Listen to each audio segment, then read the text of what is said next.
You're not the only one to be feeling these crazy energies right now. It is intense. I personally have had a really tough week just with old stories coming back, things I thought I had dealt with that are coming back and kind of putting me into this old spiral, maybe some scarcity mindset, a lot of anxiety, some fear also about the future. And so I want to share the 5 things that I'm doing right now to help me through this moment, and I think that they could help you too. So let's dive in. The first thing I do actually when I catch myself spiraling is I breathe. Somebody told me once that you cannot actually have a panic attack if you concentrate on your breath because you're bringing you back to the body. The spiral and all the anxiety lives in the head, but when you breathe and you concentrate on that, it brings you back to the present moment and it brings you back to your body. So it's just so simple.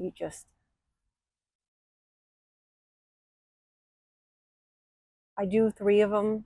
And usually by that time, sure, there's still some stuff kind of messing around in my head, but it doesn't feel as bad. The second one is that I talk to myself. I have some affirmations that I've been saying for a while, and the more I say them, the more they become really true and anchored for me. The ones I say are, I am safe. Everything is working out for my highest good, even if I can't see it right now. And the last one is, I am exactly where I need to be. Try these. The beginning, when you say them at the beginning, they might seem hollow or a little bit fake. But I found that the more I say them, the more they really ring true. The third thing I've been doing is actually asking for help. I pray. That's not a word I actually like, and I wish there was another word to say what it is, but praying is the right word.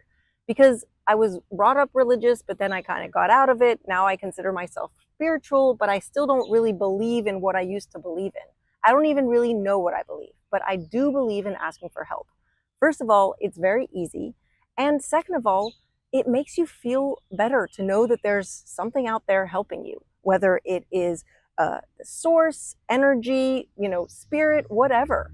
I've actually even heard that, for example, our spirit guides sometimes might not want to help us for certain things because for the long run or in the bigger picture, like those things might be necessary for us, the hard things. But I've heard that angels can't refuse our help. So these days I've been praying for angels to help me. It can be for really small things. Like, for example, when I've lost something in the house and I just want to find it and I don't want to spend so much time. But it can also be when I'm having, like, let's say, a conflict with somebody or, something at work isn't going well. I ask for help. And what's really funny is the second I ask for help, I get it. It's not maybe instantaneous, but the help comes pretty soon. The fourth thing I love to do is journaling. Journaling to me is like a mental dump. I just basically say everything that's on my mind. There is no filter here. There's nothing good or bad. I just basically spew out all the things that are worrying me or keeping me up. And then, what's really interesting is often when I write it down, first of all, sometimes it doesn't seem as bad. As soon as I write it down, I'm like, oh, I don't even know why I'm stressing about that. Or if I am still stressing about it, sometimes the solution will come to me. Maybe it's because I've actually asked for help above. The solution comes through my journaling and my writing. But also it's just sometimes by writing it down, you just see it from a bird's eye view and solutions actually appear. And the fifth thing is going outside. As you can see, I have come out here today. Being in nature is one of the best ways to regulate your nervous system. The sound of the wind in the trees, the birds, the flowers, all the nature, the green really is something that helps me. The sun, of course, we can't do that all year round, depending on where you live and the weather. Right now, it's actually spring and summer here, so it's really nice. It makes it easier. But I do know that anytime I actually have some anxiety, even in the winter when it's snowing, I like to go for a walk. First of all, the exercise, somehow shaking it out of my body helps. Just moving. In the summer, it's a bike ride or just even a walk. Putting your feet in the grass is a really grounding experience. You just get all the nutrients and kind of good energy coming from the earth. So that is definitely something to do when you're feeling anxious and nervous or fearful, or you just feel like your vibration isn't high. Go outside. Nature will help you bring it up.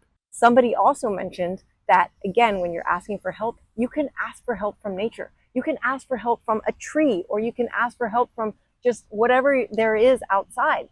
Bring your anxiety outside and ask nature to help you through it. Before ending this reading, I actually pulled 2 cards for myself about this morning, and I wanted to share because I really think that they could be helpful for you too.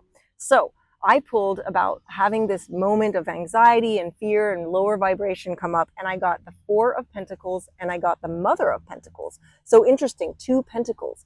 And it's funny or not funny, but pentacles do have to do with the body and kind of like anything that's grounding. So the Four of Pentacles is all about stability and kind of protecting what you have. And what I'm getting there is that the message of love here is to protect your energy and also remember to have boundaries. So when you are going through these moments of anxiety or fear or lower vibration, boundaries and setting up space so that you protect yourself and your body and your energy is really important. Maybe that's just saying no to that extra thing that you wanted to do or didn't want to do but said yes to. So it's just not overextenuating yourself and making sure that you're filling your own cup first. Then it's funny, this message I think is also reinforcing that. It's the Mother of Pentacles. And the Mother of Pentacles is somebody who is very nurturing and grounding and does all the things to make you feel love and kind of like good inside. And since, again, pentacles have to do with our body and material things, it's about really making sure that you are, again, filling your own cup, but doing it in other ways that are really for your body. So what is helping you? Make sure that your body, your vessel, during this moment of anxiety and fear is well taken care of. What can that be? That can be making sure that you eat correctly. It can be making sure that you get enough sleep. It can be making sure that you get enough exercise. It can be making sure, I don't know, going for a massage or doing something that is really just for you to fill your cup and to make sure that your body is well taken care of so that you can actually then deal with your nervous system, let's say. So I think that these two cards are really helpful for that. And I also love just how, again, the nature is coming out in both of them with those flowers. And so I think that goes back to my fifth point, which is nature. Don't forget about the nature. Don't forget about going outside and making sure that nature helps you through this moment. It really does. So those are my 5 things. What about you? Do you have other practices that you like to do when you're kind of going into your anxiety or you're spiraling or you feel like you're going back into fear? I'd love to know. Leave them in the comments. I'm sending you lots of love and lots of laughter, and I'll see you next video. Thanks so much for watching.